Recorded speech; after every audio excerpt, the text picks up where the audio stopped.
Robert Lane when it was a different stadium. It was next door.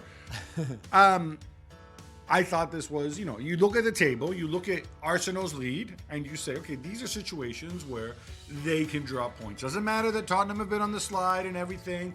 It's a derby. The wheels come off. But once again, with a little help from Hugo Lloris, and even beyond Hugo Lloris, those first 45 minutes, I thought, were really impressive. You want to parse those 2 goals out, fine. It had been 0-0 at halftime. I would be sitting here really praising Arsenal's performance in that first half. Yeah, it was a demonstration of football. I think they taught them a lesson.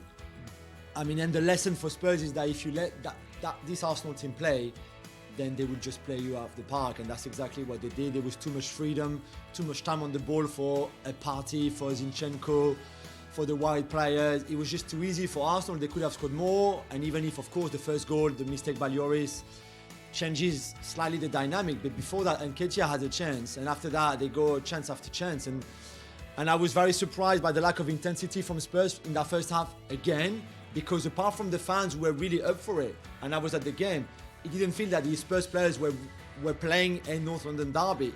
It felt like they were playing Aston Villa or some team like that. They were not in it. See, you can't have it both ways if you're Antonio Conte. You can't be Mr. Intensity and then not transmit that to your team. I thought that was missing. And I thought, obviously, he made some tactical errors in the way he set up as well, which didn't help the team. I thought Spurs were better in the second half. They did create some chances. Still thought Arsenal had the upper hand throughout on the balance of opportunities. If Arsenal played like champions in the first half and defended like champions in the second half, that's what they did. And Ramsdale had a great game, and Spurs I think have the same high expected goal than Arsenal, so they had their chance. But Arsenal played really like leaders. Do we fault Hugo Lloris for the second goal too?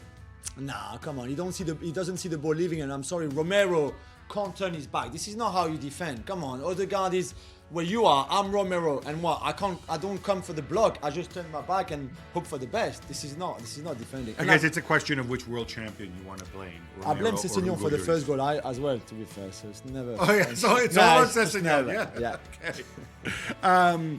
We have to talk about what happened at the very end. I'm going to try to sum this up as fairly as possible, because I think there was something that happened before, which people sort of forget. So it's the end of the game.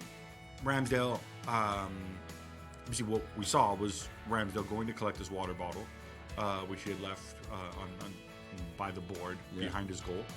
And then there's a fan who, in a very weird, uncoordinated way, sort of jumps up on the hoarding and kicks him in the back, which leads to, which sort of leads to a melee.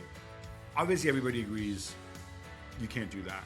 The fan will never, should never. I don't think we have any trouble identifying him too, because you can see his face. You can actually see. I was looking at. I didn't notice the first time, but when I saw the afters again, you can see him after he does it. He realizes what he's done. Yeah, he's trying to go quickly back. Up the thing while everybody's going forward and shouting at Ramsdale.